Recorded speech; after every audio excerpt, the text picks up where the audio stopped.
Olá, bom dia. Meu nome é Roberto Cardoso e nesse vídeo vou fazer uma reflexão. Estou com 81 anos e nesta idade temos a mais absoluta certeza que o nosso tempo está findo. Isso nos leva à reflexão sobre aquelas perguntas que o homem sempre fez através dos tempos e que até hoje não obteve uma resposta cabal. Quem sou? Da onde vim? Para onde vou? Existe um Deus? A história do pensamento humano nos dá conta de que todas as civilizações, por mais insignificantes que tenham sido, todas, absolutamente todas, acreditaram em um ou mais seres supremos a quem chamaram de Deus ou deuses. Os egípcios, por mais de 5.000 anos, acreditaram em inúmeros deuses, capitaneados por Osíris, que era casado com a sua irmã Ísis. Eles tinham um irmão chamado Sete e um filho chamado Horus. Sete era o deus da guerra, das desordens, da escuridão, ao passo que Osíris era o deus da luz. Eles acreditavam que quando morrerem, eles tinham um morto, eles não falavam em alma, espírito, e sim o morto, que o morto deveria passar por 42 portais e em cada um deles responder uma pergunta com uma negação. Por exemplo, desonraste o teu pai e tua mãe? Mataste teus semelhantes? Furtastes os teus semelhantes? E assim sucessivamente. Qualquer uma das perguntas que fosse respondida positivamente, o morto iria passar o resto da eternidade no mundo de Sete, a escuridão. Mas, se limpo e puro, iria para a claridade, o mundo de Osíris, e lá permaneceria por toda a eternidade. Eles também acreditavam que Sete havia matado Osíris para usurpar-lhe o trono, mas que teve que lutar contra Horus, filho de Osíris e Ísis. Eles acreditavam que Horus e Sete travavam uma luta incessante, que quando Sete vencia Horus, caía a noite. Quando Horus vencia Sete, raiava o dia. Assim, eles justificavam a alternância entre os dias e as noites.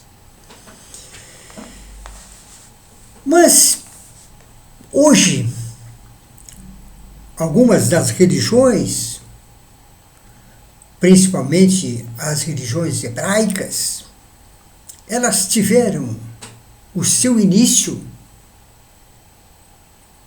com a religião,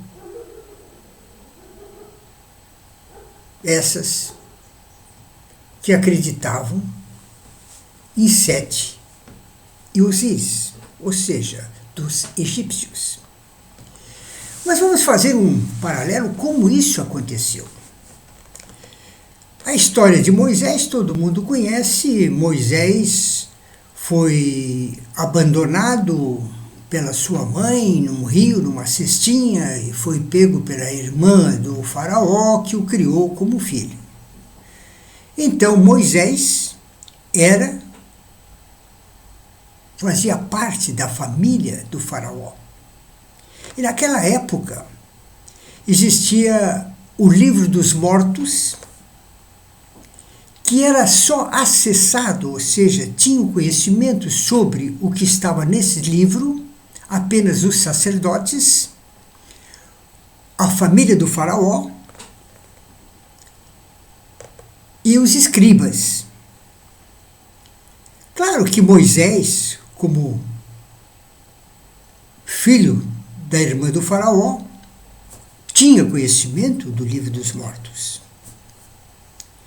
Então, quando Moisés descobriu que ele era um hebreu e que o seu povo era escravo do Egito, ele fez a revolta aquela e conduziu o seu povo através do deserto à procura de uma outra vida.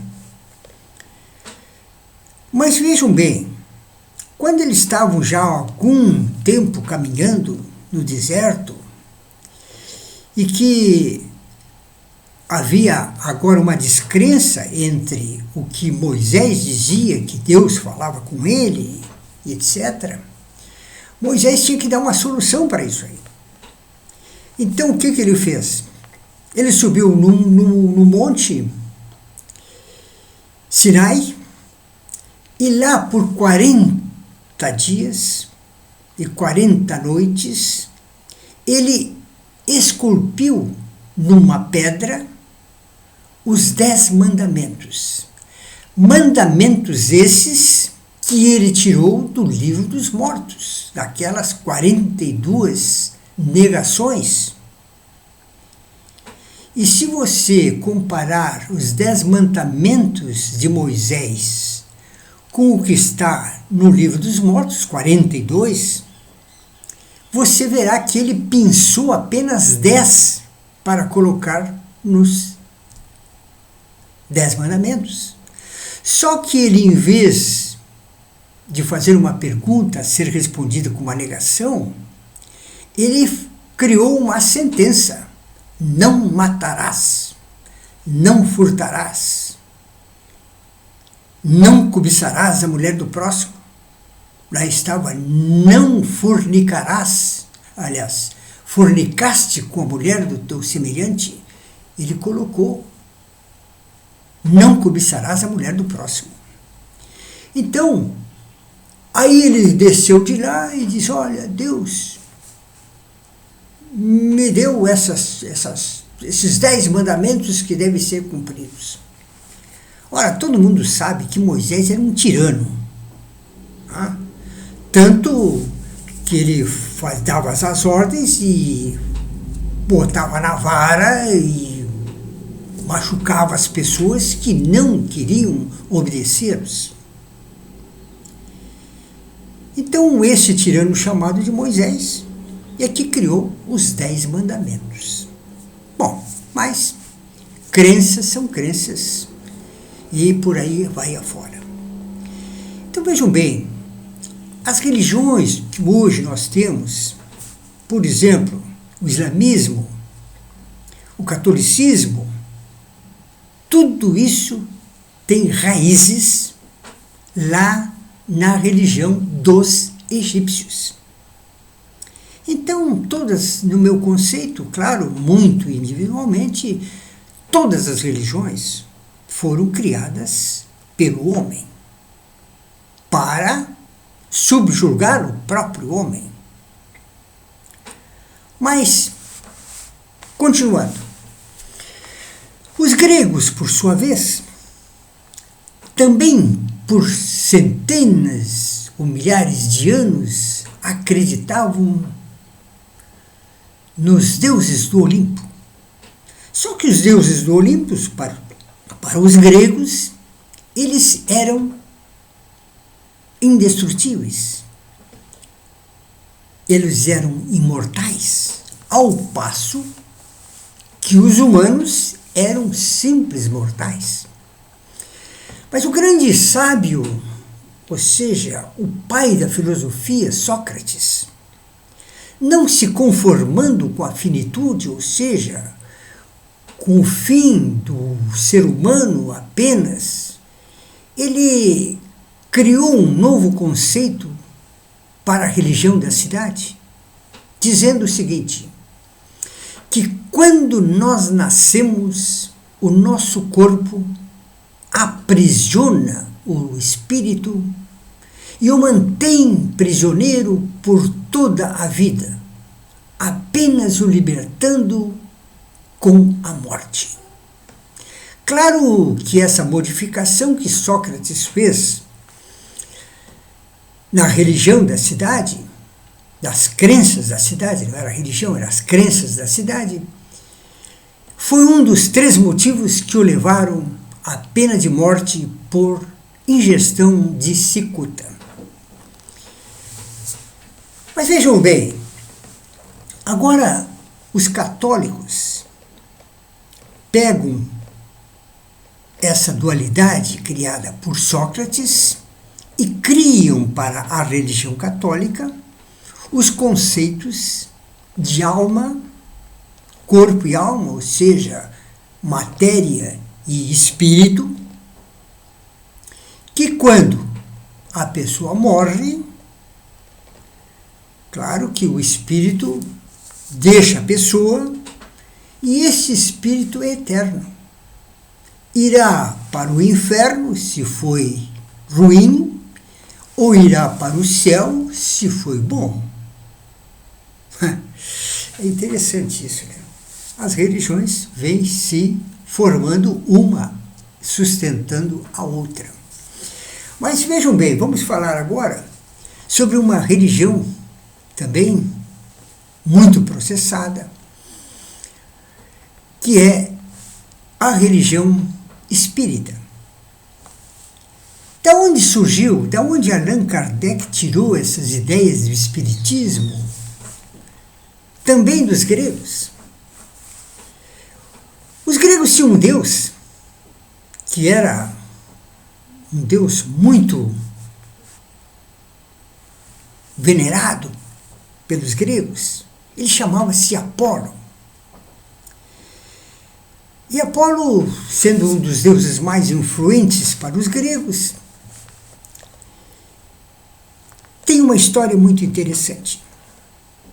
O deus, que é o capitão dos deuses, Zeus, que era casado com Hera, Zeus deu uma fugida e fez um filho em Latona, que era uma titã. Hera, sabendo que Latona esperava um filho de Zeus, determinou que uma imensa serpente Piton perseguisse Latona e a destruísse. Mas Zeus, para proteger Latona, colocou-a numa ilha flutuante no mar Egeu, inacessível para a serpente Piton.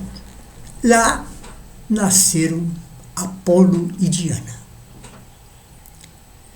Quando Apolo tinha 4 anos, e Zeus, sabendo que a serpente ainda procurava Latona, e agora também o seu filho, presenteou um arco com 3 flechas mágicas para que ele pudesse matar a serpente Piton. Apolo partiu à procura da serpente Piton e a encontrou-a em Delfos. E lá, com 3 certeiras flechadas, matou a serpente Piton, que caiu numa fenda profunda, local onde os gregos erigiram o templo de Apolo. Nesse templo de Apolo, tínhamos os sacerdotes e as pitonisas.